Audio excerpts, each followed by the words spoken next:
महाकुंभ में मौनी अमावस्या स्नान के लिए पहुंची भीड़ में मची भगदड़। हादसे में कई लोगों की हुई मौत, कई गंभीर रूप से हुए घायल। महाकुंभ संगम पर भगदड़, 20 की मौत, आंकड़ा बढ़ने की आशंका। हादसे पर प्रधानमंत्री नरेंद्र मोदी ने जताया दुख। पीएम मोदी ने प्रयागराज महाकुंभ में हुआ हादसा अत्यंत दुखद जताया। जिन श्रद्धालुओं ने अपने परिजनों को खोया है, उनके प्रति मेरी गहरी संवेदनाएं। पीएम ने कहा, मैं सभी घायलों के शीघ्र स्वस्थ होने की कामना करता हूं। स्थानीय प्रशासन पीड़ितों की हर संभव मदद में जुटा हुआ है। इस सिलसिले में मैंने मुख्यमंत्री योगी जी से बातचीत की है। मैं लगातार राज्य सरकार के संपर्क में हूं। पीएम मोदी, यूपी के सीएम योगी आदित्यनाथ ने अधिकारियों को दिए निर्देश। आसपास के जिलों से भी डॉक्टरों को मेला क्षेत्र में आवश्यकता अनुसार भेजा जाए। सीएम योगी ने अखाड़ा परिषद के प्रमुख आचार्यों से की बात। स्नान के आयोजन को सुचारू रूप से जारी रखने के दिए निर्देश। प्रयागराज महाकुंभ में श्रद्धालुजनों की भारी भीड़ है। लगभग 8 से 10 करोड़ श्रद्धालु इस समय प्रयागराज के अंदर मौजूद है। कल भी 5.5 करोड़ श्रद्धालुजनों ने महाकुंभ का स्नान किया था।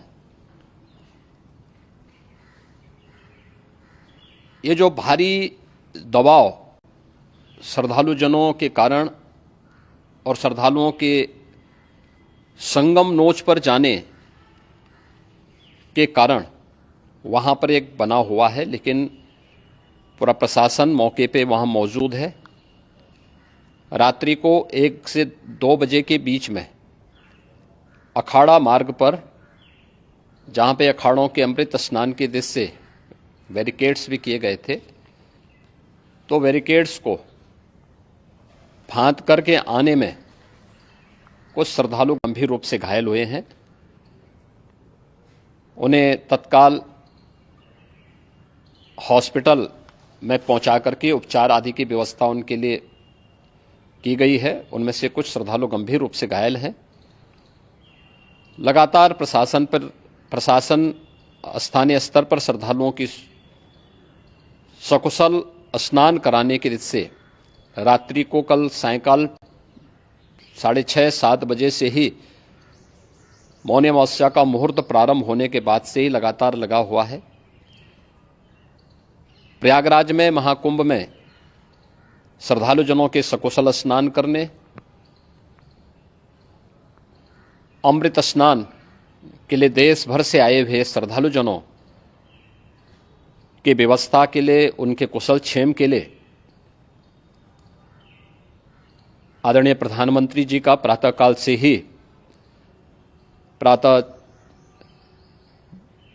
से ही उनके लगभग 4 बार प्रधानमंत्री जी ने हालचाल लिया है।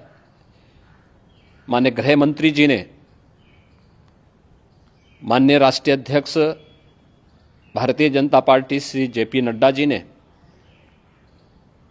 माननीय गृह मंत्री श्री अमित शाह जी ने भी, और प्रदेश की माननीय राज्यपाल श्रीमती आनंदीबेन पटेल जी ने भी लगातार जानकारी लेकर के सभी के कुशल क्षेम और सकुशल स्नान कराने के बारे में निरंतर रिपोर्ट ले रहे हैं। हम लोगों की प्रातःकाल से ही श्रद्धालुजन जो भी आए हैं वे स्नान कर सकें, इसके लिए यहाँ पे उच्च स्तरीय बैठक भी चल रही है, जिसमें मुख्य सचिव भी हैं, डीजीपी हैं, प्रमुख सचिव गृह हैं, मुख्यमंत्री कार्यालय के अपर मुख्य सचिव के साथ साथ एडीजी लॉ एंड ऑर्डर के साथ साथ अन्य वरिष्ठ अधिकारीगण मौजूद हैं। प्रयागराज में हालात वर्तमान में नियंत्रण में हैं, लेकिन भीड़ का दबाव बहुत बना हुआ है। अखाड़ा परिषद से जुड़े हुए पदाधिकारियों के साथ मैंने स्वयं भी बातचीत की है। आचार्य महामंडलेश्वरों से भी, पूज्य संतों के साथ भी मेरी बातचीत हुई है, और पूज्य संतों ने बड़ी ही विनम्रता के साथ इस बात को कहा है कि नहीं, श्रद्धालु जन पहले स्नान करेंगे और फिर जब उनका दबाव कुछ कम होगा और वे सकुशल वहां से निकल जाएंगे, तब हम लोग स्नान करने के लिए संगम की तरफ जाएंगे। अभी पहले श्रद्धालु जनों को, चूंकि देश भर से आए हैं, तो इसके लिए उन्हें सभी अखाड़े इसके लिए सहमत हैं और सभी लोग इस व्यवस्था के साथ जुड़े हुए हैं। लगातार इस दिशा में हम लोगों का प्रयास है कि जो अब तक प्रातः काल से ही आपने देखा होगा, कल मैंने बताया कि कल लगभग 5.5 करोड़ श्रद्धालु कल महाकुंभ का स्नान किए हैं और आज प्रातः काल तक लगभग 8:30 बजे तक 3 करोड़ से अधिक श्रद्धालु स्नान कर चुके हैं और ये लगातार जारी है। लेकिन संगम नोच पर, अखाड़ा मार्ग पर,